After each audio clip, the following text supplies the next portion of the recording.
Welcome to Board to Learn, a channel dedicated to help you learn new games faster. My name is Ken. My name is Sam. And today, let me guide you through a realm of restless spirits and hidden treasures in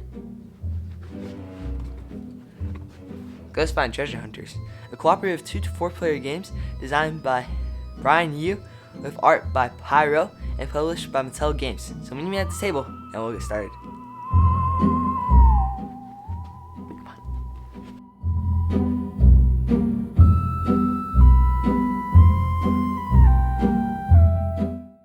In Ghost Fightin Treasure Hunters, you and your friends have one goal: to sneak inside the haunted house and grab as many jewels as you can. Sounds easy, right? Well, not when the place is crawling with ghosts. These phantoms don't take kindly to intruders, and the longer you stay, the more restless they get. Work together to collect all 8 treasures and escape before the house becomes completely haunted. Or you might just end up staying there forever. Forever?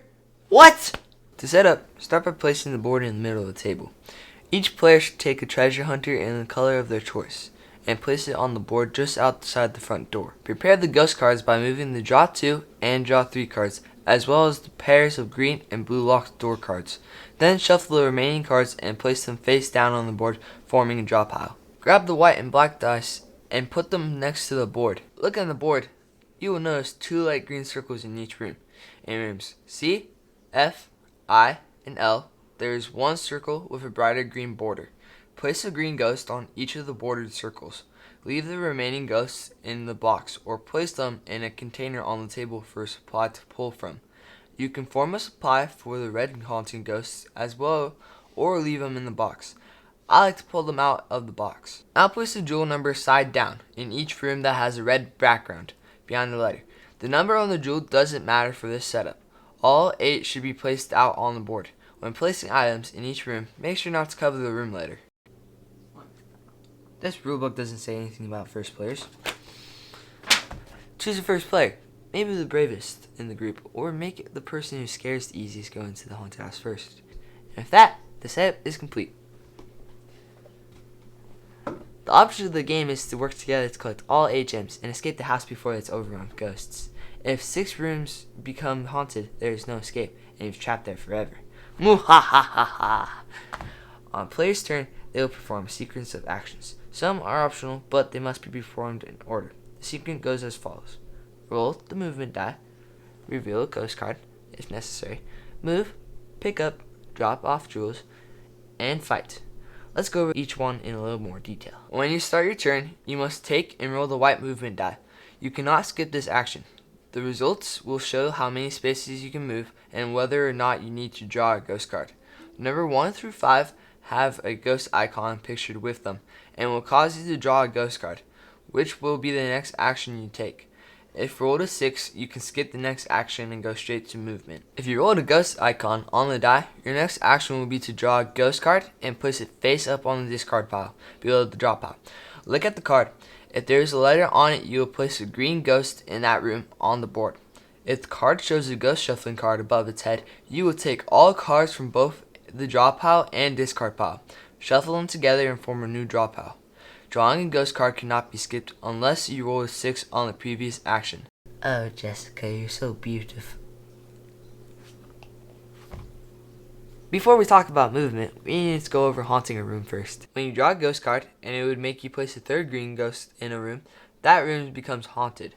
Remove the green ghost and replace them with a red haunting ghost. If the room is already haunted and a card would have you place a ghost there, place the ghost in the next available room sequentially up in order. If the room is L, it will loop back to A. Remember, if 6 rooms are haunted at one time, the game will end immediately. Now let's talk about moving and its different rules. Once you have rolled the die and resolved the ghost card, if needed, you can move your treasure hunter up to the numbers shown on the die. If you do choose to stop early, you forfeit any remaining movement. You can only enter and exit the house through the front door. Each square in the hallway is 1 space. You can enter or exit a room only through the doorway at a cost of 1 movement. Doorways are marked blue, green, or white. You can't share a hallway space with another treasure hunter, but rooms are fine. You can move through another treasure hunter in the hallway. Make sure you have enough movement to get past them. You can choose not to use any movement on a turn and take the next actions instead, but any movement you would have had is forfeited. Moving for rooms can be a nice way to move quickly through the house, skipping long hallways. It does come with its risks though. I'll explain more later on. If you find yourself in a room with a jewel and your backpack is empty, you may pick it up and place it in your backpack. If there is a ghost in the room with you, you will need to fight it. But I'll explain that in a minute. Keep the jewel in your backpack until you can drop it off.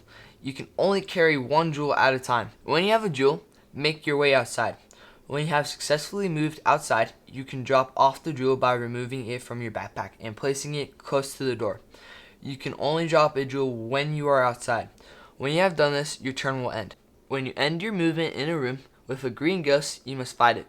Take a black die and roll it. If the result is a green ghost icon, it is defeated. Remove it from the board and place it in the supply. Any other results does nothing. If there are 2 or more treasure hunters in a room, you may roll 2 dice. If the result is 2 green ghost icons and there are 2 ghosts in the room, you can remove them both by placing them back in the supply. If you end your movement in a room that is haunted with the red haunting ghost, you can try to defeat it, but only if there is another treasure hunter in the room with you. If this is the case, roll 2 black dice.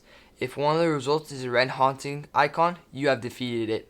Remove the haunting ghost from the board and return it to the supply. If you do not defeat the ghosts, green or red, nothing happens and your turn is over. On the next turn, you can choose to stay and fight, forfeiting any movement, or move on with searching in the house for treasure. However, remember, when I said moving for rooms can help you get through a house more quickly, but it comes with risks. If you are carrying a jewel and you find your treasure hunter in a room with a red haunting ghost, you are stuck in that room until the ghost is defeated. Remember, these actions must be taken in order, so let's recap. Roll a movement die, reveal a ghost card, if necessary, move, pick up, drop off jewels, and fight. When you have finished, your actions play continues clockwise. The game ends in one of 3 ways. If the players have successfully retrieved all 8 jewels and everyone gets out of the house, you win together. You all lose if all 6 red haunting ghosts are on the board before you manage to escape with the treasure. A second losing scenario will occur if all treasure hunters have jewels in their backpacks and are stuck in separate rooms with red haunting ghosts, ending the game because everyone is paralyzed with fear. Be smart and work together so this doesn't happen to you. And that is how you play Ghost Fightin Treasure Hunters. There's an advanced play for this game, but I'll let you figure that out on your own once you've built up enough courage. If you found this video helpful, please give it a like or consider subscribing for more great games. Turn on the bell to be notified of our latest videos.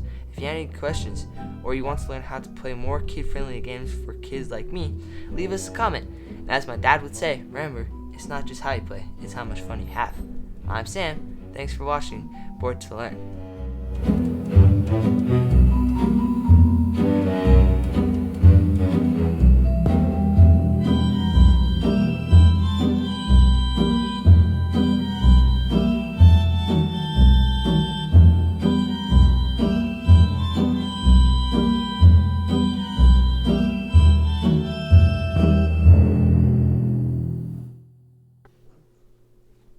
This rulebook doesn't say anything about rules.